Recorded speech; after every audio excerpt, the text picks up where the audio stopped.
A millionaire insulted a black waitress in front of everyone, until she did something that left him speechless. She didn't shout. She didn't flinch. She made one move that changed everything. By the time the crowd stood and clapped, it was clear. The real power didn't wear a suit. The diner buzzed with a low hum of conversation and clinking cutlery. It was a cold Tuesday morning in Manhattan, the kind that made people grumpy and impatient. The coffee machine steamed, pancakes sizzled, and in the middle of it all stood Ray, a 27-year-old black waitress with sharp eyes, a calm face, and a spine forged by struggle. Dressed in her crisp white uniform, her hair tied back into a neat bun, she moved from table to table like clockwork. She didn't smile much. Life hadn't given her many reasons to, but she was always respectful, always dignified. At booth 9, the air was already shifting.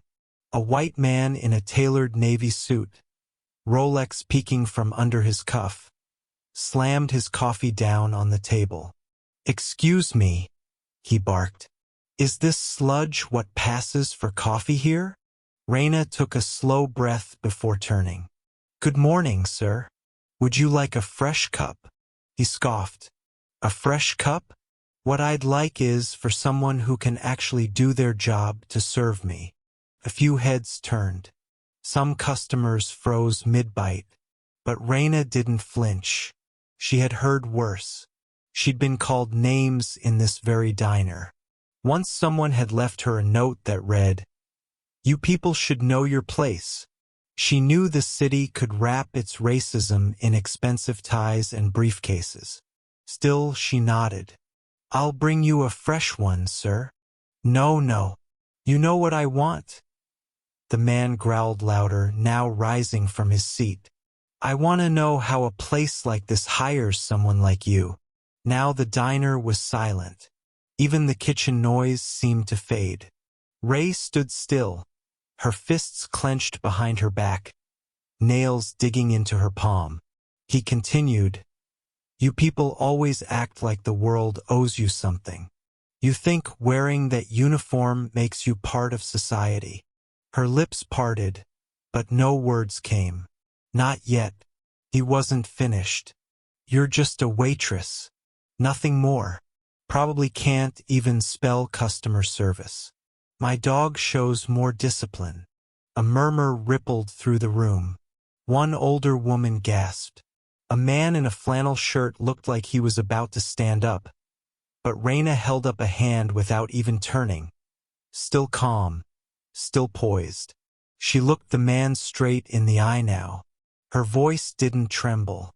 "Sir, I'm going to ask you politely to sit down and let me do my job." He laughed loud and cruel. "Or what? You'll call your manager? I own people like you. Always have." That was it. Raina didn't think. Her body moved before her mind could catch up. In a single fluid motion, she stepped back, pivoted, and brought her leg up. Crack. The heel of her black sneaker slammed into his chin. His head snapped back. He stumbled, crashed into the booth behind him, and slumped onto the vinyl seat. Stunned, dazed, humiliated, gasps exploded around the room. Someone dropped a fork. A waitress screamed. A man in the back yelled, "Call security!" But no one moved. Raina stood over him, breathing hard. Her hands were shaking now, but her eyes remained locked on his. "You don't own anyone," she said, her voice firm, each word slicing through the silence. "Not anymore." He blinked, blood from a bitten lip trickling down his chin. He looked around, expecting someone to come to his rescue, to back him up, to defend the civilized white man from the violent waitress. But no one did. In fact, a round of applause started slowly from the far corner. Then another and another. Soon half the diner was clapping. "About damn time," someone muttered. Raina turned and walked calmly toward the back counter, heart pounding in her chest like a war drum. She didn't know what was about to happen. She'd probably be fired, maybe arrested. Cameras had been pulled out. She saw the red light blinking on a phone someone held up from the other booth. But for the first time in months, maybe years, she felt like she could breathe. Behind her, the man struggled to get up. He clutched his jaw and staggered to his feet, rage painted across his face. "You're finished. You hear me?" he bellowed. "Do you know who I am? I'm Vincent Taro. You'll never work again in this city." Raina turned once more. "I've already worked 3 jobs just to survive. I don't care if I never serve another cup of coffee again. But no one gets to humiliate me and walk away." Suddenly the diner door opened and in walked a tall woman in a navy coat and heels, her face pale with worry. "Vincent," she called out. "What on earth happened?" He pointed at Ray, sputtering. "She attacked me." The woman blinked, then looked at Raina, then at the other customers, most of whom were silently glaring at Vincent. "Attacked?" she asked, voice quiet. "I just got 5 texts from clients saying you were shouting racist slurs at a waitress." Vincent froze and then the whispers started. The tension in the diner could be sliced with a butter knife.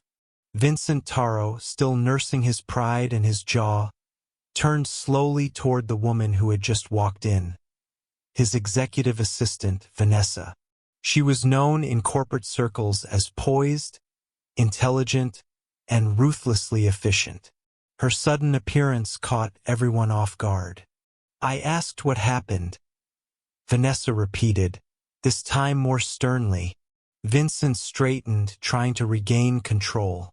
"She assaulted me, Vanessa. Right here in public. Call the lawyers. We're pressing charges." "No, we're not," she interrupted, pulling out her phone. "Because I've already seen the footage." She turned the screen toward him. A live video streamed from the account of a teenage boy who had captured the entire altercation. From his first insult to Raina's calm resistance. And finally, the moment that changed everything. "This has 2.3 million views in 20 minutes, sir," Vanessa said, her voice tight. "Do you know what the comments say? They're not on your side." Vincent's lips parted, but no words came out. Vanessa stepped forward. "They're calling you a racist and abuser, and if this gets out of hand, your stocks will tank. Sponsors will pull back and your board, who already doesn't like you, they'll vote you out." He looked around the diner at the eyes watching him. The phones pointed at him. The waitress behind the counter frozen mid-coffee pour. Even the cook from the kitchen had come out to witness the moment. "I was provoked," he whispered. Vanessa didn't blink. "No, you were exposed." She turned to Raina.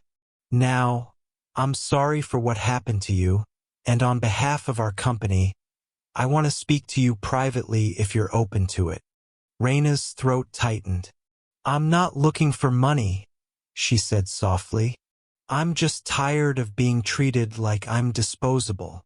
Vanessa nodded. "And you shouldn't be." Then, to everyone's shock, she turned to the crowd and said, "This is no longer just about what happened today. It's about what we allow to happen every day. Vincent Taro will be stepping down effective immediately." "You can't do that," he gasped. "You don't have the power." "I do," she said. "The board appointed me interim CEO 2 weeks ago." The diner fell silent. Vincent staggered. "All of this because of a waitress?" Vanessa looked at Raina. "Not just any waitress. A woman who stood up when no one else would." Months later, Raina sat in a bright office. Her nameplate read Director of Community Equity and Outreach. She still visited the diner to remind herself how far she'd come. And when new waitresses arrived nervous and unsure, she'd smile and say, "Stand tall. You're worth more than you think." Because the woman once silenced by insults was now writing policies to protect others from the same fate. And it all started with one bold move. If you felt something during this story, if it made you pause, made you angry, or made you proud, then make sure you give this video a thumbs up. Don't forget to subscribe for more powerful, emotional, and unexpected stories that show us what real strength looks like. And tell us in the comments, where in the world are you listening from? We read every one. Until next time, stay kind, stay bold, and keep listening.